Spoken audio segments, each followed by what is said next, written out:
Welcome to Blake Street Banter, where one of us knows what the word banter means. The other two are just along for the ride. Wait, he's not here yet. We are hopefully going to get joined by Big Dog Tyler here in a little bit.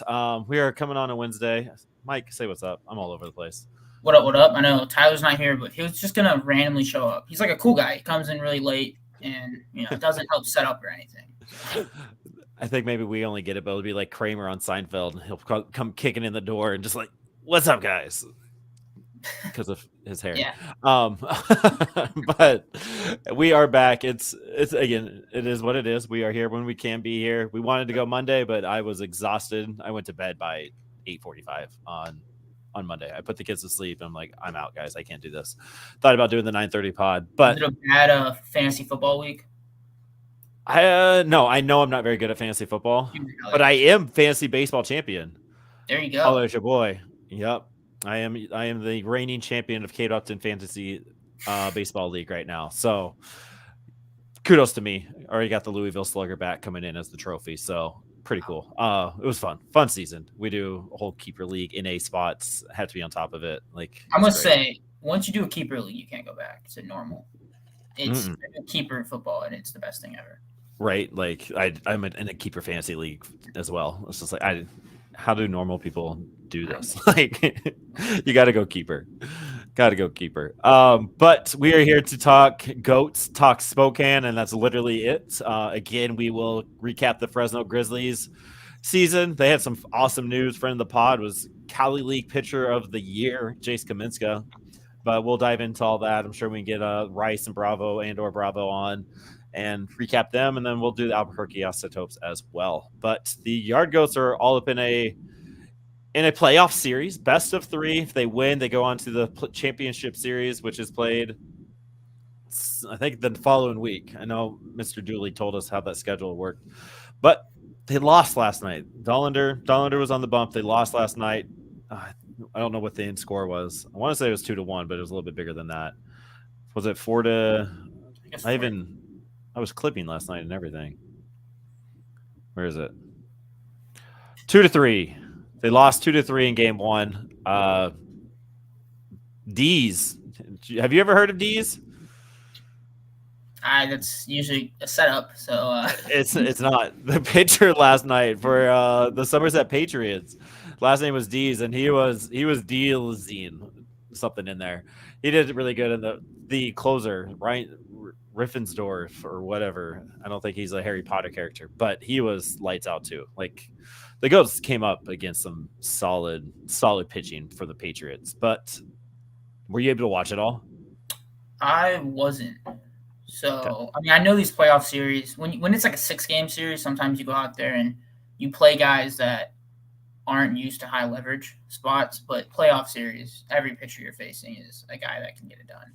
Yeah, and that's what it was last night. And our boy Dollander, Chase, he was on the bump, went 5 innings pitched, 4 strikeouts, 4 walks, 5 hits. Not really what you want to see. You don't really want 2 per inning going out there. 104 pitches, 60 strikes. Clearly not his best control kind of night, but he allowed 1 run with all that traffic against a loaded Patriots squad. Guess who his one run was given up to? Big top 100 prospect that our boy Tyler really loved. Yeah.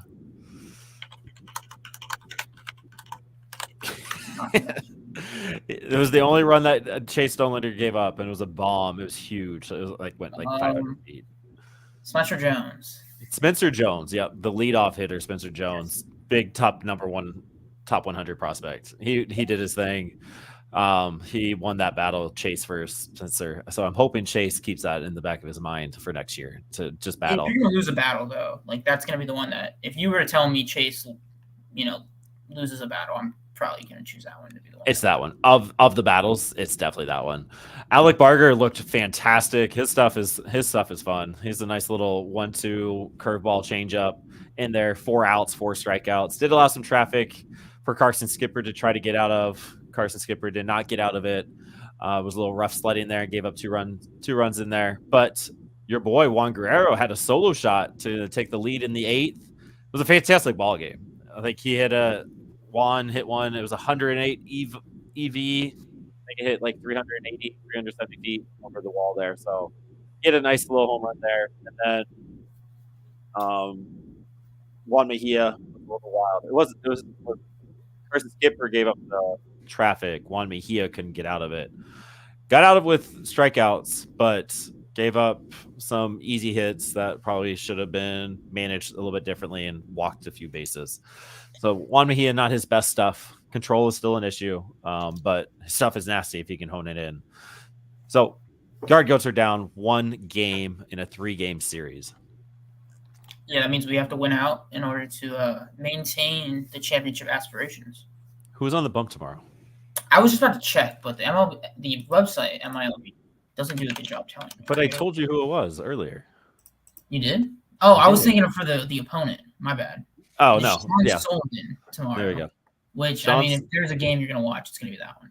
Yeah, Sully. Sully is on the bump tomorrow, and to keep the hopes alive, I'm sure we see a Brendan Hardy, a Zach Agnos relief appearance, friends of the pod there too. So a lot of arm stuff happening there. I do not know who the Somerset Patriots starter would be. Zach Messenger. So there you go. He's definitely the least of the two messengers. Skyler is better. I will say, I think I've watched this guy pitch, but 3.0 ERA this season, so not bad. What was it? 3.0. 3.06. Oh, okay. But he's not a wizard, though, so we will always have that. Right. We have Harry Potter on our side. Guess the stat line. What does Sully pitch tomorrow? 5 innings, 5 Ks, no earned runs, 2 hits. I would take that. I would take that all. Are you on the pitcher has to go 6 to be a good starter train? No.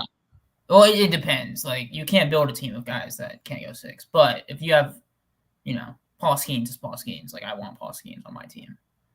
Whether he goes 4 or 10 innings, I don't care. Like, as long as just good innings, good quality innings is what you want. Yeah. Because that's I think going to be a topic of discussion with some of these arms. Kind of, can we get through the order 2-3 times to get to that 6th inning? So we really don't have that guy at the major league level. Well, it's like it's like there's an injury thing too for like the longevity of guys. Like, do you want them going as long as possible? Then there's also like this idea that you have like the bullpen thing. You want to keep your bullpen fresh throughout a series, which is it's a legit thing, but I don't know how big of a deal that is when Paul Skeens pitches 4 innings with 10 strikeouts. Right. Yeah, it's got to be. I mean, like in a regular season game, you're probably not too upset about it, but like, I don't know. That's in the playoffs, I don't really think it matters because you're not you're not using your last bullpen guy in the playoffs. Or at least you're probably right with that. Yeah, playoffs are definitely different than that. In the playoffs, would you want Paul Skeens or John Means? Everybody's taking Paul Skeens, like no matter what. Yeah, but if I have to go Paul Skeens to John Means in the 5th inning, something's wrong. That's where the nerves hit a little bit, right? That's what makes the greats great. Like being able to go that longevity. Like, yeah, if you can get Paul Skeens, I mean, that was the whole thing with Blake Snell and with the Rays, right? Like pulling him early because he had to go back through it. He's fantastic dealing. But they lost that series in 5 games. I was here when that happened. I don't know why. It was such a big topic of conversation. They weren't winning that series regardless. Right, whether they pulled him or not, but like it's a fantastic conversation. The one game they won was like one of the luckiest wins ever. Like Dodgers just decided to not, learn. They don't know how to play baseball for that one game. Yeah, the Dodgers don't know how to play in October.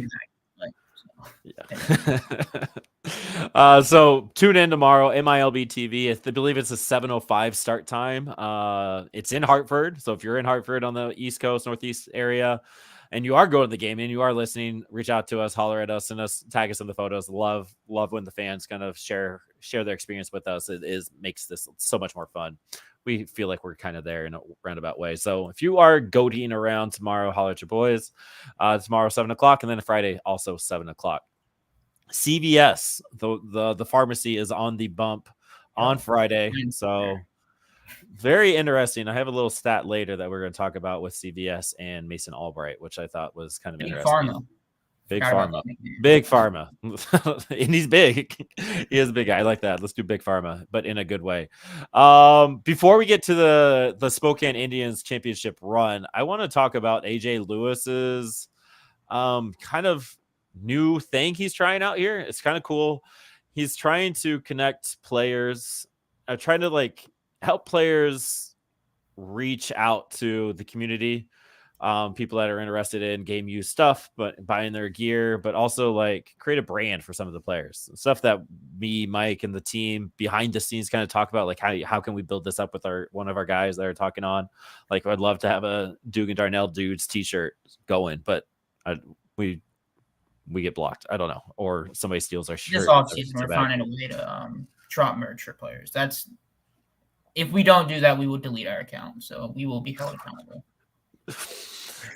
All right, heard it here first. If you are knowledgeable about t-shirts, please reach out to us. If you like want to start just creating cool things and you know how to do all that, like holler at your boys. We can figure out something. It's all just community building, just to bring up our guys. Like it would be sweet to see Duke and Darnell dudes t-shirts running around and in a cool design. That's more than our MS Paint skills. But AJ Lewis is really smart and is creating this website where products can be bought and shared. Hopefully Mike can share the screen here. It's kind of cool. It's got like locker rooms. You have to look at it on your phone. We'll share the link somewhere, sometime on Twitter, on Instagram. But there's this link here that I will put in I'll put this in the YouTube chat just to share the word with him. But you can buy game used gear from some of the players. Adele Amador's game worn cleats. Like look at those Jaden Hill custom cleats, like Jordan 4s, just insane stuff. So like all that very specific to this, and I believe all the proceeds go to the players sharing their brand, that kind of stuff. Like Jimmy Heron signed Broken Bat. There's Grant Levine Broken Bat. I mean, get yourself a Zach Kokoska yard goats home run leader Broken Bat in there. So Bruce Bolt batting gloves, Zach Veen's stuff's in there. So a lot of cool stuff on it. Like I appreciate AJ Lewis kind of recognizing us as somebody that he can go to share the word about that. So go ahead and check that out. It's pretty cool. My Shopify thing. Sorry. And then he's also got the website. The website's pretty cool. It like goes locker to locker. Yeah. Fantastic idea. So check that out. The website that sells the items, you can do it on laptop, desktop, mobile. The website or the app website that you can go in and look at like the locker room and you can physically see what the players are selling. They each have their own locker set up. It's pretty cool. I don't know if we're allowed to, but if we can, we'll definitely show you guys photos on the Twitter. You can go there. It's a mobile app only thing. At least right now it is. So it's really cool. I encourage everybody to go check it out. Yeah, we'll definitely be promoting that. And just AJ Lewis, it's a fantastic dude. I thought it was really cool that just like players are talking about how to build their brands together, and somebody's like, all right, let's figure this out together. Him and Ben Sims, Michigan guy, we're kind of collabing on this little project of theirs, which is pretty dope. Like if you can lift up your boys in any way, like that's cool as hell, let alone allowing us to like buy cool stuff. Like that's cool. I love it. So huge shout out to AJ Lewis and the squad for putting that out there. So check that out and just tell them BSB sent you. Like we want that good recognition as well. We all support each other. All right. Anything else for the good of cause with that? No, it's cool stuff. AJ Lewis, Michigan, still in school. So I'm sure when this idea got brought up in the clubhouse, it was straight to AJ Lewis. Hey, what should we do with this? But there you go. Yeah, he's also the minor league union rep or something. I don't know his exact title, and I feel bad for not knowing that as I tried to bring it up. But like, dude, man's just like a walking Wikipedia. Like, look at all my accolades as I work and grind to be a major league ball player. So he's playing in the Isotopes game right now too. So huge shout out to them. Let's talk Spokane Indians, our champions. Round of applause for the Indians. Let's go. It was awesome. Was not able to watch any games because Eastern time zone sucks, but I was definitely following the game recap. Huge shout out to our boy Mac Lyons with the recap. Also going to put that in the YouTube chat here. Click that link. All 4 games are recapped in there. But who are some of the big dogs that kind of stood out to you, just like stat wise, to win that championship? I think this is like the 10th pod in a row I mentioned this guy's name. G.J. Hill had a clutch, I think 2-run home run in the first game of the series to really set the tone. Like, this series wasn't going 5 when I saw that happen. I knew immediately, yeah, this is locked up. They got a lucky win, so that happens. But he's been just a star the second half of the year. Yeah, and he got rewarded for it. He's a yard goat right now. Him and Jose Cordova got bumped up to the yard goats playoff roster. There's like GJ one go around, maybe. Dude, that would be insane. Could you imagine? Just like, and he was a minor league free agent too. Yeah, from Arizona system. So there you go. And Sam Weatherly absolutely shoved. That's our boy. Love the fact that Sam Weatherly came back. I think his ERA was like a -2 when he went up to Spokane. Just was lights out his entire time there. I don't know what do you have his series stats? Did you get that on the rundown? I got a bunch on the rundown. I don't think I got his series stats. Yeah, you didn't get Weatherly on there. 2 big saves, like you said, but 5 Ks over 4 innings pitched. So yeah, Weatherly absolutely shoved. And then your boy, like they had like great pitching performances too. Like I think each starter all went at least 5 innings. Like everyone went 5. I think each one had 5 or 6 strikeouts. I don't know if anybody allowed more than 2 runs in any of their outings. Like Juarez Stain gave up. I think Stain maybe gave up 3, but it wasn't like crazy. Yeah, I mean Victor Juarez was great. I kind of expected this from him. I hate that the 1 game sample size makes his ERA not seem like amazing. Right. But 5 innings, 2 runs in a playoff game, you're taking that any day. Yeah, exactly. Just kind of going back to that conversation we were having earlier. Like if you get your starter 5 in a playoff game, like you are taking that, especially when you have Wellington Herrera, Sam Weatherly coming in behind Carlos Torres. Like who like came out of nowhere. A lot of the people that we talked about on the pod to preview the series showed out and showed up, and like there was no real like breakdowns from any of the pitching to arms. That was cool to see. Did you see how it ended? Yeah, absolutely insane. Would you have had that on your bingo card? I don't know. Well, no, but is that the worst way to win a championship, or is that like the best? I don't think it's the best, but it's definitely the worst way to lose. Definitely the worst way to lose. So like, I much rather. So for you listeners that didn't hear or see, Kyle Karros got hit by pitch, bases loaded, 10th inning, got hit by a pitch and walked the run in. And I'm pretty sure Kyle Karros definitely hit first base to secure the win, because that was a whole thing. I don't know if you all have seen that in the majors. That was funny. Of course, it was the Marlins. But yeah, Kyle Karros hit by pitch to win the series. And I kind of love that was Kyle Karros, because he's been a dog for Spokane all season. He's been that guy, the grinder at third base all season. And he's like, all right, let's get hit and win this. And it's kind of ironic. It's really poetic that a Vancouver Spokane series ended on a hit by pitch. I did not see the pitcher's reaction. I wonder. It's gotta be tough. It's like a missed like chip shot field goal. Like there's not really any blame but the pitcher on that one. Like, you can't really complain about like the team. I mean, it's a pretty bad mistake at that situation. Yes, it is. Hit him right in the forearm. Kyle Karros. Oh, that's awesome. I'll share the screen real quick. So I got the Spokane Indians clip up. I know the clubhouse clip or the dugout clip was fun. So this one, usually you know how there's a walk-off and they all surround home plate, right? Guess where they surround him? First base?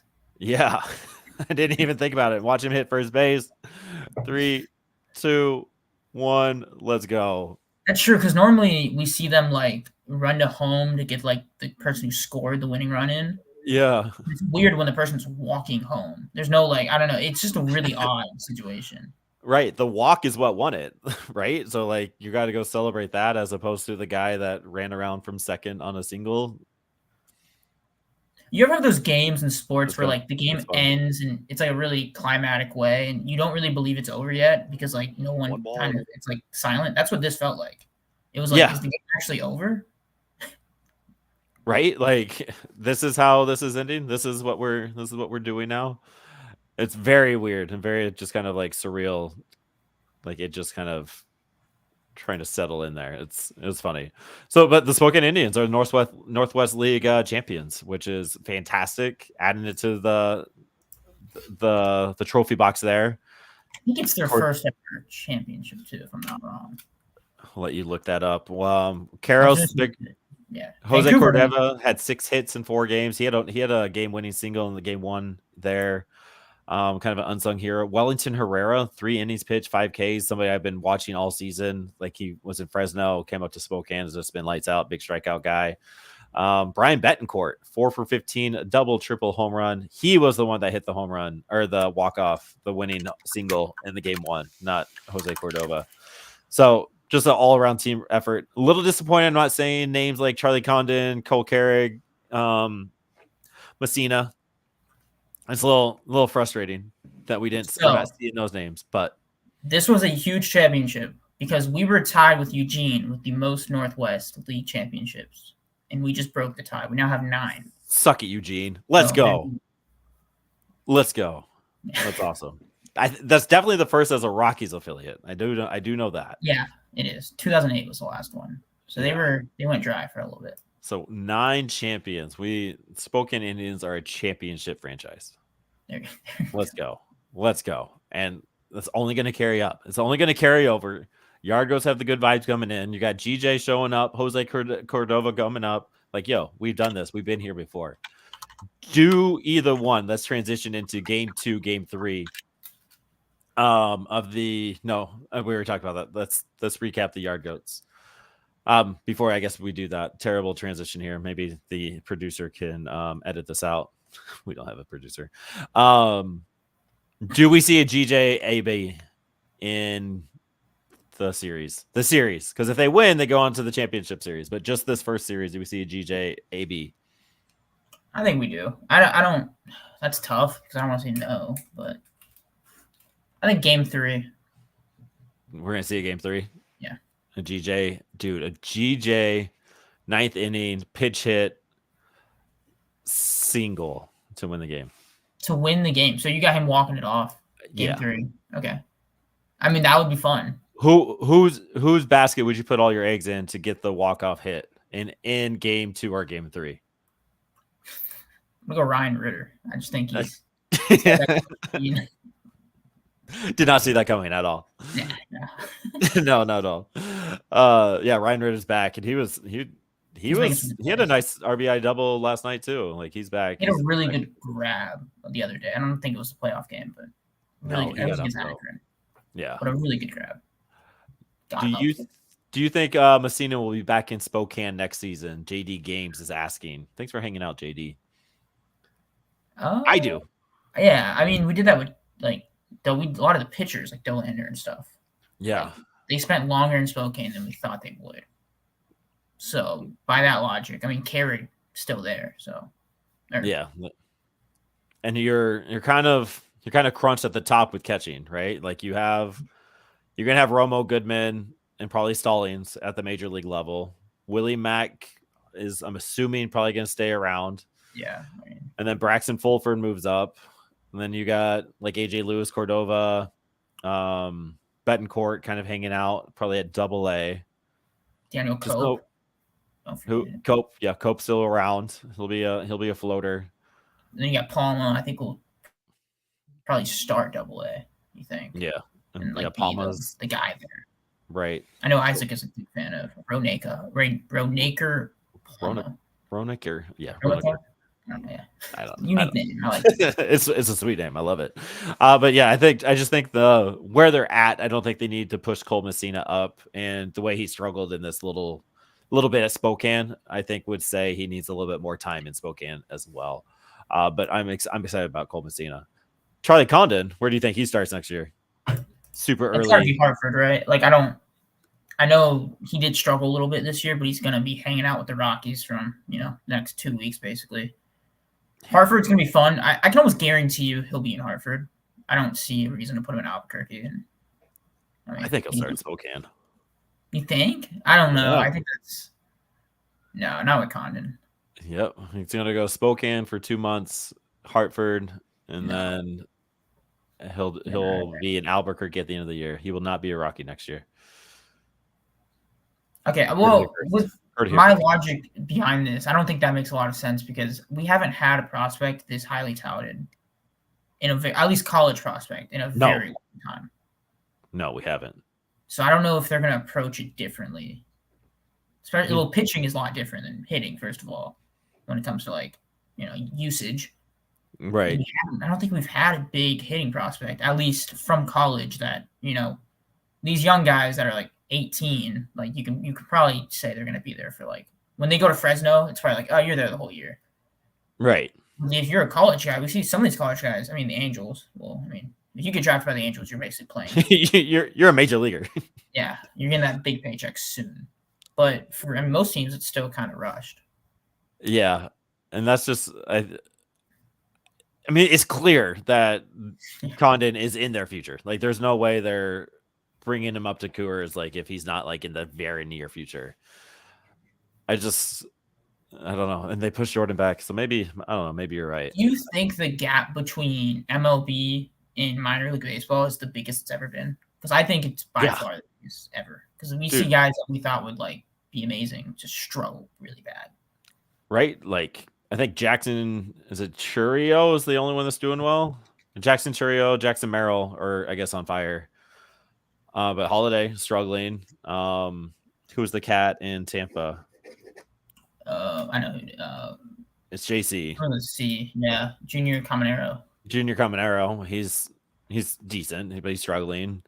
I don't think Dylan Cruz is lighting the world on fire. I know he had a 3-hit game the other day, but like there's a huge gap between talent at the AAA level and the major league level.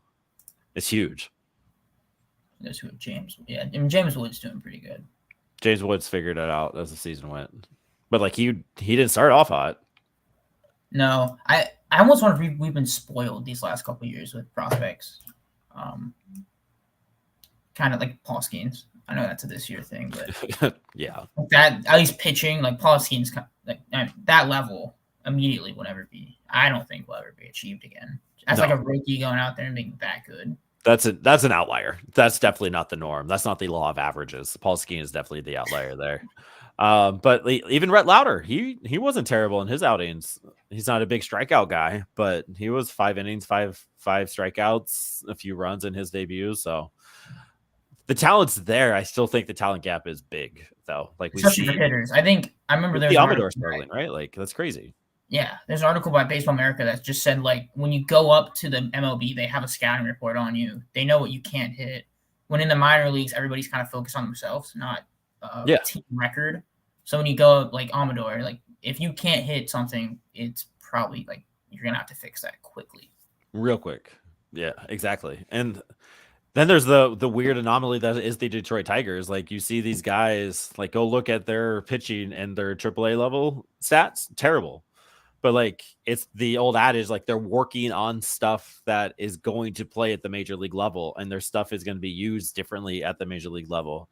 And they're just out here striking out fools like it's, I don't know, like it's duck hunting season. It's insane. Like it's the minor league stats. Like if you are just watching the stats, like they're not going to tell you the full story of the player that you're hoping to be, because everything they're working on at that level is going to be changed when they're at the major league level. And it's a little bit easier for pitching, kind of like what we're kind of saying, but like the hitting is so far behind just in general. Like what's the league average on OPS? Like 720, 730? Like it's insane. It's the lowest it's like ever been. Like I was wondering if in the future they're going to get rid of like high A and just make it 3, because I don't see a point right now. Great. Just go play in the SEC for a year. yeah, that's true. Yeah.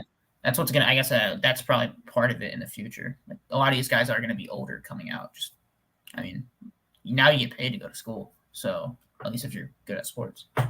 Right.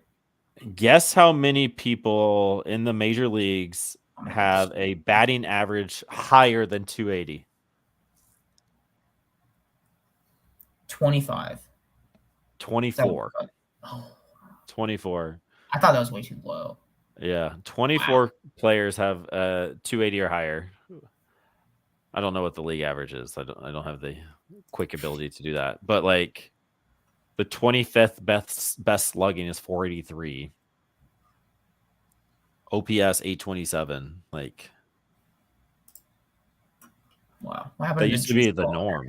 Like if you weren't hitting 800 OPS, you were terrible. Yeah, then we still have like Judge and Ohtani kind of doing better. Like they're miles better than. There's a couple players in the MLB. I don't think it's Bonds, of course. It's ever been like where there's like a group of players like significantly better. There's not like a step, like there's sometimes like a stepping, like top is best, like this natural regression. It kind of just feels like it's like a wall, and then above is like Ohtani, Judge, and then those guys. Yep. Yeah, dude. Judge's OPS is 1.1 right now. Just insane. Like you shouldn't be that good doing it. Ohtani's is 4th in the league at like 900 there. It's just stupid what those two can do. And Bobby Witt is a whole nother element. Like the first 30-30 shortstop back-to-back ever. Like there is some crazy ass talent, man. There is. Do you think there's a Rockies player that will reach one of those peaks currently in the system? Currently on the team or in the system? In the system. I could see Zach Veen turning into a 2020 guy. I don't think 30-30. Charlie Condon. 2020 guy in Colorado. We're probably building you statues, so. Yeah, right. Like Tovar or Brenton Doyle gets his statue now. Like Tovar, I don't know. Does Tovar have 20 stolen bases? I don't know where he's at. I don't know. What up, Sean? Sean in the chat. JD in the chat. Who is the next Rockies player to go 2020 or 30-30? Who has the ability to go 30-30 for the major league squad? Jordan Beck. Jordan Beck might be 30-30. Tovar has. How many steals? Yeah. 12. 6. I thought that would be much higher. Yeah. So not exactly the base path. It's because he hits all those doubles. There you go. Yeah, he does it the hard way. Yeah, he's a doubles machine. He's already on second. He wakes up and he's on second. It's not he wakes up and he's on first. He doesn't need to get to second. He's already there. I think Jordan Beck is my call. Jordan Beck is going to be the first 30-30 Rockies. I think Veen's a good answer. If I was taking out stolen bases and doing just like who could hit a baseball, I'm going Condon, like 1,000%. Right. I don't think that's even debatable. And we can talk about the next guy to go 50 home runs. Like next guy up. How much does Beck have? Boy. I mean, Zach Veen has never had a season with more than 15 home runs. But he's also never had a season where he's healthy, except for like one. So. Yeah, 2022 he played 126 games. He had 13 homers, 12 homers. Huh. Yeah, like the power. He's gonna grow into that power. Like 25-year-old Zach Veen is gonna be a 20 home run guy. I don't know. Coors too. I know Coors isn't like a home run thing like people think, but. I don't know. It's really tough to measure home runs when it comes to minor leaguers, when it comes to like future outlook, unless it's like a Hunter Goodman, where it's like that's one of his only outcomes is a home run. Yeah, well, it's been lights out. Veen, I feel like it's like Veen can be like a good hitter who can steal a bunch of bases, like maybe not like a 20 home run guy, but still as productive as Nolan Jones was last year. Right. Yeah. Nolan Jones, that's my answer, actually. There you go. Yeah, I was just saying, we just kind of forgot Nolan Jones. He has it in him. A 30-30 season for Jones would not be that surprising. He probably does it last year. Yeah, I was going to start talking about the holiday. And he also really thinks Veen would be that 30-30 guy too.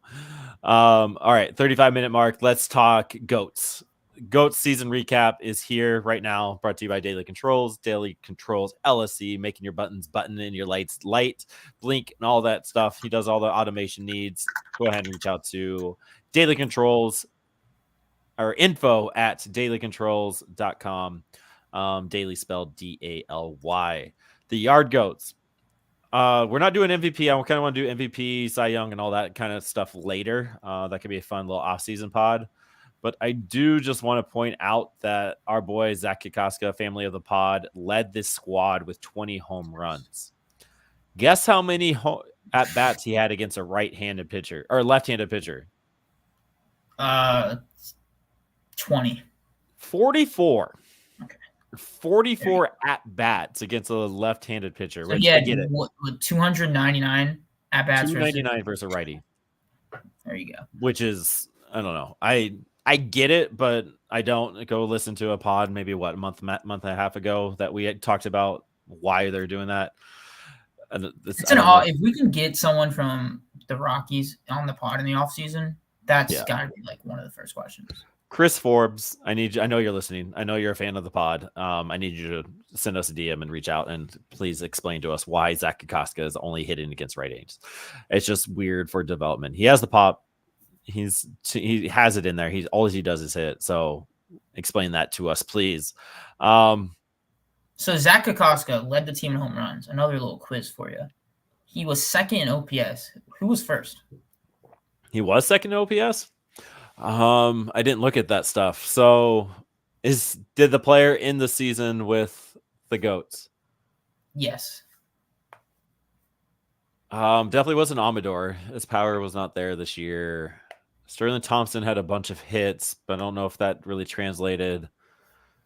I'm going to go Warning, Bernabel, or I think my real answer is Ryan Ritter. Okay, I'll give you a hint. Among qualified hitters, you chose the first and last guy on that list. So like you got the top guy in OPS and the bottom guy in OPS. With my two answers right there. So it's Ryan Ritter is the leader. There you go. Yeah. 0.773. 0.773. What a season, man. Like breakout season for Ryan Ritter, right? I mean, I feel like every year he's broken out. Like the California League thing was huge, and then this year it's like, oh, but can he do it in Double-A? Then just did it the whole year in Double-A. There was no hiccups.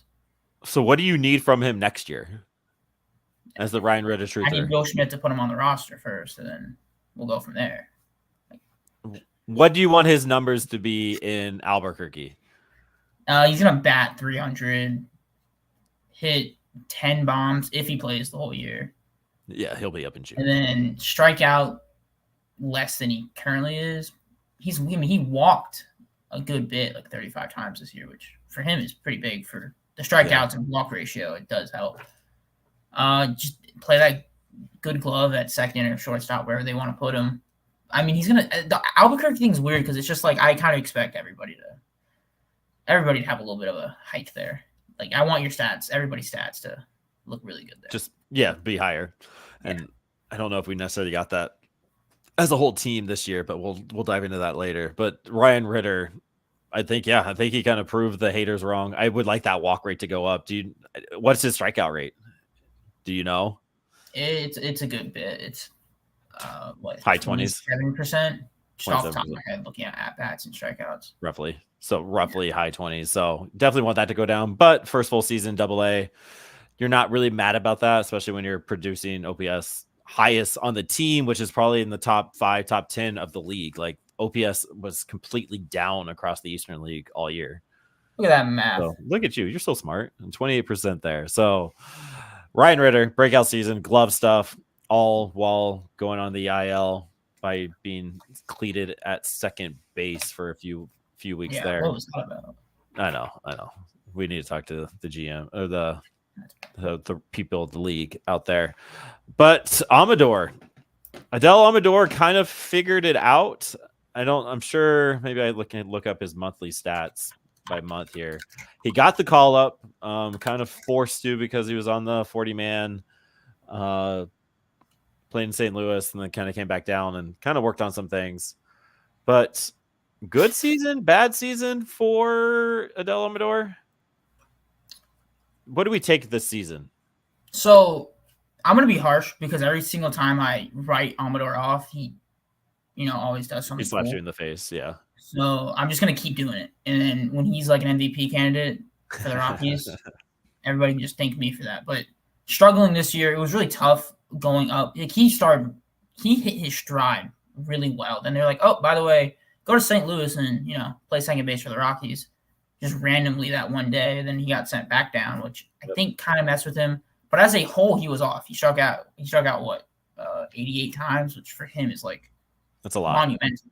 And it's only like you say, it's the first time he's had more strikeouts and walks. It wasn't really close either. So for me, I still have a lot of doubts, but I also know me saying that means he will turn it around again. It's the motivation he needs type conversation. I agree. There are some concerns still there, right? But like looking at his month by month stuff, I think what you were saying, he was figuring out in June. He had his 700 OPS in June, which was 150 points up from his April piece there. And like he was starting to figure it out. They got called up and then came back and pretty much just got better as the season went on. His walk rate went up. His strikeouts did go down. No, I'm actually looking at that a little bit backwards. They still kept even while trying to find a little bit more power. I think his game plan changed a little bit once the major league, kind of like what we were talking about earlier. Like you're working on all these things at the minor league level, and then when you hit the major, it's going to change. And now that he knows what the major league level was, like I'm sure he is working on being a little bit more aggressive at the minor league level because that's what he's going to have to do to translate up top. I mean, he ended the season with an 889 OPS in September. There you go. So that's something to build off of. I don't think that move in June from the Rockies gets enough flack, enough criticism. It was a really weird move when you could have just signed like anybody to play second base for a week. Coco Montes. There you go. Yeah, a friend of the pod. You literally had people in line ready to go. I would never understand. Like Amador had a timeline that they just interrupted just so they could have someone play for a week, and then they sent him back down. Timeline now it's interrupted because like he's now not raking like he was. It was just a weird thing that it was cool to see him get a hit, but it was just as a whole, weird. It was a really weird decision. Very weird, like added to the weird things that the Rockies did this year. That was definitely on the top of the list there. My boy Sterling Thompson did not make my hot take come true. Struggled a little bit this year. Did have 113 hits, but also had 122 strikeouts, which is not very Sterling Thompson-like. So a little disappointed. I think he had a down year. He is somebody that is hopefully going to bounce back. I still think the bat's there. I think it's very similar to kind of the stuff that Mr. Amador kind of struggled with, just figuring it out for a full season at the toughest level, all the way through, kind of caught up to my boy Sterling Thompson. Yeah, it was a tough year for him. I remember kind of like Amador, where it was kind of like second month of the year. It was like, no matter what happens, the yearly stats are going to look rough. And I think he turned it around second half. And I know what I'm about to say is it means nothing really, but he can build off that. And I know like that means nothing to the person who's listening to this or me, because I'm not Sterling Thompson. So I don't know what he learned. I don't know what's going through his head. I don't know what adjustments he made outside of the things I can see. But from an outsider's perspective, it does look like he found something or he adjusted something and he can work off that. Yeah. Just being able to make the adjustments is a huge adjustment in itself, right? He did have a July 818 OPS, but he ended September. Say that again? Had a couple walk-offs in there too. Big games. Yeah. He had some clutch hits in there. Ended September with a 584 OPS.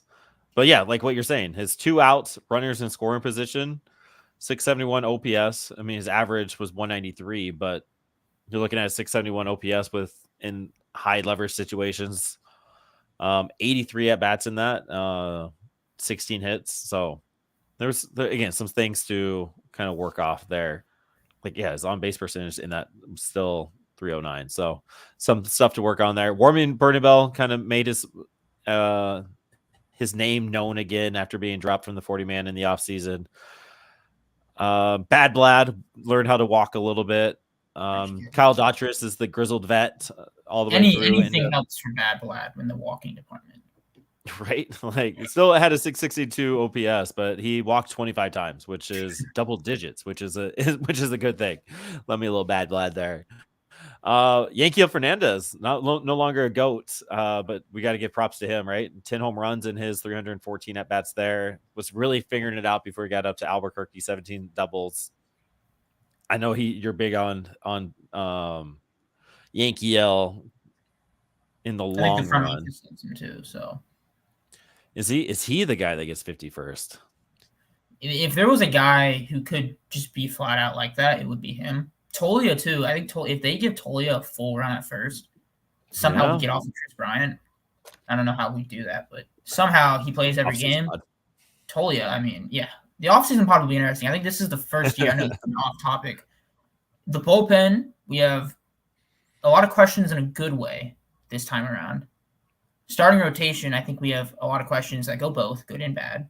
Yep. And then outfield, we have questions, but it's just like, hey, what dog is going to go out there and play?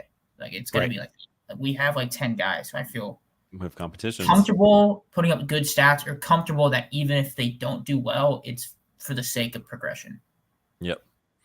Yep. I love that. Yeah. The offseason is going to be, there's going to be some fun conversations to be had and predictions to be made. Braxton Fulford ended up 10 home runs, 753 OPS. Honestly, a pretty solid season for the catcher, Braxton Fulford, friend of the pod there. And then Braden Ward, 32 stolen bases for the Goats in 85 games. Plays a solid defense, solid center fielder. Clearly is kind of like a fourth outfielder type going forward. I can see him kind of being a kind of late game in guy that comes into a major league game. But Adel Amador had 35 stolen bases in 100 games. Braden Ward had 32 in 85. So I can't believe he played 85 games for the Yard Goats. That's way more than I thought. So huge shout out to Braden Ward, family of the pod there. And people we didn't talk about: Benny Montgomery injured, Nick Kent, Juan Guerrero, Roniker Palma, like Tevin Tucker even got a late call up to kind of finish the season with the Yard Goats. So a lot of some good offensive players there, but nothing that really kind of stood out, which was kind of a bummer. I was hoping somebody could just tear the ball off the cover and like keep pushing. Well, you got to remember the OPS. You also got to remember if someone is ripping the ball, like if they're hitting that well and in the Eastern League, they're not going to be in the Eastern League long enough to be qualified for any team, not just the Rockies. But, well, yeah, no, but the stats are the ones I'm looking at, just all players. Yeah. There you go. Like I do want to ask you this: you keep bringing up stolen bases. Are you worried? I think the caught stealing numbers are not too bad. Well, for Ryan Ritter, 17 stolen bases, 0 caught stealings, must say. So, like Amador, 11 caught stealings. Is that something you worry about for those guys? Is it just high volume for them? I mean, if you're getting caught 25% of the time, I don't know if that's really good. Like that is concerning. In minor league. There are some catchers they will abuse. Yeah, I mean, that number only gets higher if you're moving up. Yeah, I would say that's concerned. But like Zach Veen, 10 of 11 in solo bases, not worried about that. Braden Ward, 32 of 37, not really terribly concerned. I also think with Ward, and I think Ward especially, I also think teams, those 5 were probably like, they knew he was running because he ran so much in such a limited sample size. Yeah. At least compared to like Amador. Yep. And I would be very curious where those caught stolen bases happened in his time with the Goats. Like, was it early and like, was he pressing? Was he not picking up like on some of the pitches and how things were being thrown and just picking bad spots? Is a pickoff caught stealing? What is that? Yes. That'd be a CS. So Veen's 1 caught stealing with a pickoff. Okay. So yeah, 10 for 10 when he got all the way across. So I don't think I would be worried about Amadors. I definitely don't want my stolen base guy at 75%. Like, it's got to be 85 or 90 to be worth it, right? Yeah, for sure. So, and let's talk pitching and get out of here. We're trying 30 minutes, but here we are. just talking baseball, man. It's just when we actually Here's get time Tyler's to going do to come in and do 5 minutes and throw his name on the group project. it. Right? I know. Where is he? He's the one like kind of pushed the like, hey, I can do tomorrow. I was like, hey, I was thinking of that. Let's do it. And yet here we are. You want to talk relievers or starters first?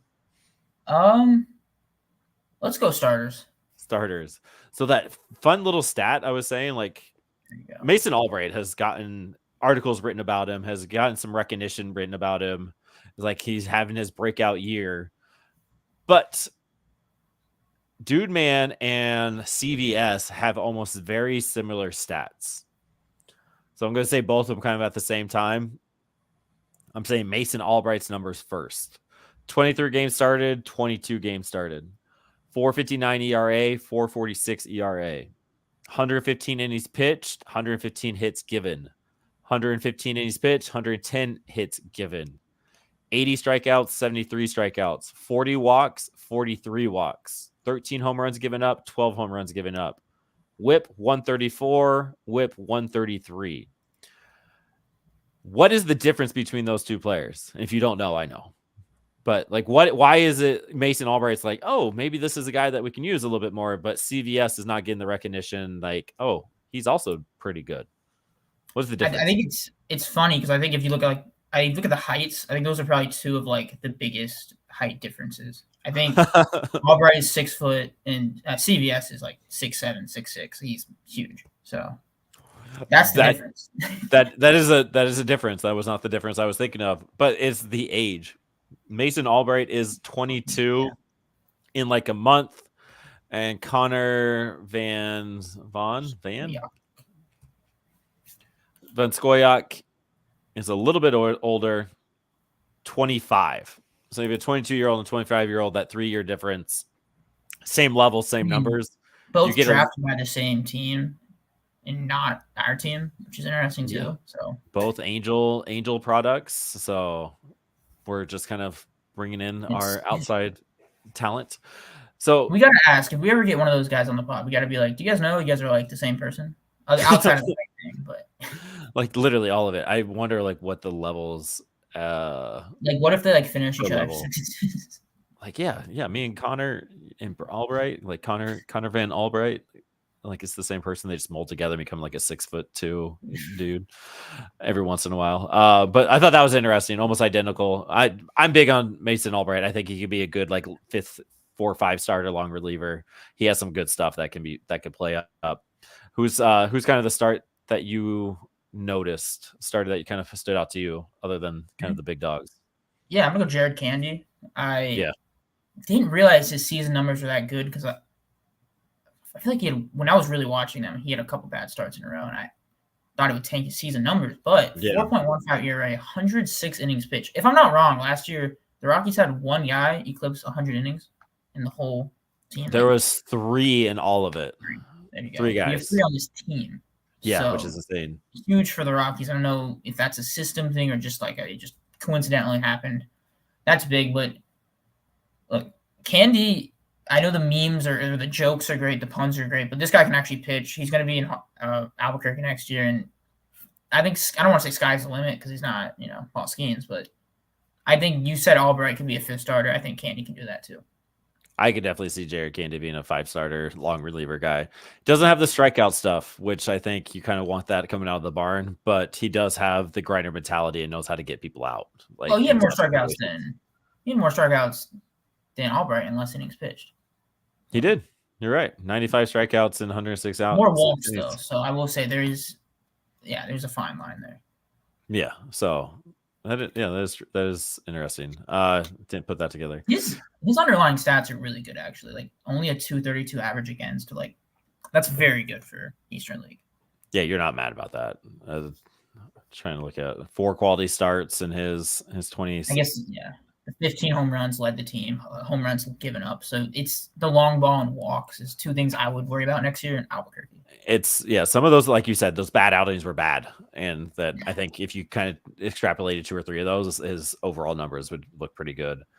Who is your all-star? Carson Palmquist, Chase Dollander, or Sean Sullivan? I'm gonna go Palmquist just because he was there for longer. He really held it down for them. He had 2 injuries that were like a week and a half each, so he basically was every week he was starting, sometimes twice a week with how the Sunday, Tuesday lines up. We saw him in Albuquerque. I don't know what he ended up with, but he started a little slow. But I think he got back around to Carson Palmquist, the one that we know and love. This was a breakout for him. Every single time it was his time to pitch, I was watching. And not many players I won't do that for. It's the very few, the Dolanders and Palmquist and Sullivans. Yeah, I 100% agree. I definitely saw more Palmquist starts than maybe Kyle Freeland starts this year. Like I was tuning into the Goats a lot. 113 strikeouts and 82 innings pitched. I know that strikeout number is not that high at the Albuquerque level, but Carson Palmquist definitely a dog. Chase Ullander, Sean Sullivan came into their thing. 58 strikeouts for Chase Ullander in 48 innings. Like the strikeout numbers are crazy.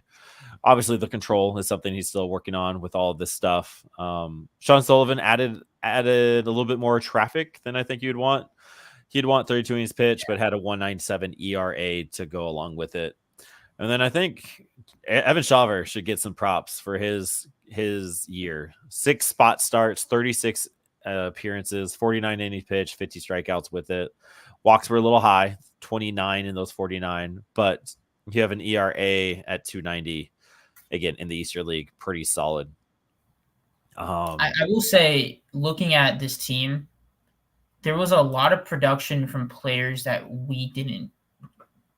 I don't want to say. Yeah. I guess we didn't draft. I don't Yeah. I don't know the average. I'm trying to think. I might be wrong about that. The average for the AA team, I might just be wrong. And every team has a couple guys that they didn't draft. But I mean, the 2 up top, Van Scoyoc and Albright, pop out immediately. Right. And then you can probably say the same about the arm bar. Like Alec Barger, Hardy. decent numbers there. Bradley Blaylock, he showed up. So yeah, I would agree with a little bit of that. Who had the most saves for the Goats this year? Jaden Hill. Nope, Seth Halverson. Big dog Seth Halverson. Definitely was using his time in Eastern League to work on his stuff. It was insane. 8 Do you saves. know who was second in saves? Agnos. Wow. Family of the pod, Zach Agnos. Kind of forgot he was there. Like he just kind of showed up and just like I'm electric, and it's just he's boring because he's so good. Like right? I don't know if that makes sense, but I know when I pull up Agnos's baseball reference page, it's just going to be like 0 point something or 1.1 something like that. Yeah, like you'd be more astonished if it was like a 4 rather than a 0.5. Like that's Zach Agnos, 33 strikeouts in his 27 innings pitched. His ERA ended up being a 1.95, 7 saves and 8 opportunities. Huge shout out to Renee Deckart of Purple Row. She got to talk to Agnos and talk about kind of his journey as a closer. Fun little article. Also check out 15 hits in 28 innings. That's amazing. That's astonishing. Like, wow. Like, if anything, I'm astonished that the walks were that high. He had 9. He given up 9 walks. Like, that just seems a lot for Zach Agnos in 27 innings, which it's not. Jaden Hill, dog, 6 saves in his 38 innings pitched. Juan Mejia, he is one that I grew more concerned with as the season went on. Had 6 saves, has big strikeout stuff, 65 strikeouts in 54 innings, but 30 walks in those with 30 earned runs. So like everything kind of hit the fan all at once. Angel Chavi, obviously he's a major leaguer. He was doing pretty well when he was with the Goats. Anybody else? Blake Adams, he got the call up late. Alec Barger, Colin Baumgartner, Mason Green. Blake Adams, by the way, threw the only complete game for the regular this year. That is true. We don't see many guys go all the way in the MILB. So even nowadays, the pro leagues, we don't see it. So there you go. At all. 5 starts. One of those was a complete game for Blake Adams up there. The Arkansas native from Kansas State. So the Yard Goats, like pretty solid season. Like obviously, like their second half record was pretty good too. I know they got in because of their first first half playoff stuff. But huge shout out Are to you the a fan of that, the format? What's that? Are you a fan of the format? I felt like the second half didn't matter, for me at least. I would say I kind of followed less in the second half than the first half because of, I would say that. I think I don't know. It's weird because like the first half players aren't on. It makes sense. Team. I see why they do it. Like it's perfectly logical to do it, but yeah. It's like, can those players come back? Like if they're still in the minor leagues, like can Zach Veen come back and play? I don't know. Like bring back Carson Palmquist and give us our 3-headed monster for a little bit. Like that would be dope. I don't know. It's weird to think about like people that won the championship, like the chance to be in the playoffs aren't like on the playoff team, but that's minor leagues, right? So it makes it exciting, I guess. Yeah, you have to win it regardless of guys on your team, I guess. There's no it's more like how good is the whole like team roster? How good is your farm basically? The farm, yeah. It's keeping up with it and doing that. Yeah, it's fun, and that's what I think minor league needs to be. It just needs to be fun. All right, let's get out of here. End up being an hour, which is no Tyler. Wow. And no Tyler. So James is off the hook. Tyler is now the new James. Wow. Yep. You heard it here first. Tyler is the new James. Tyler, figure it out. Go Yard Goats. Woo! Thank you for watching and listening. Please check out our link tree for more content.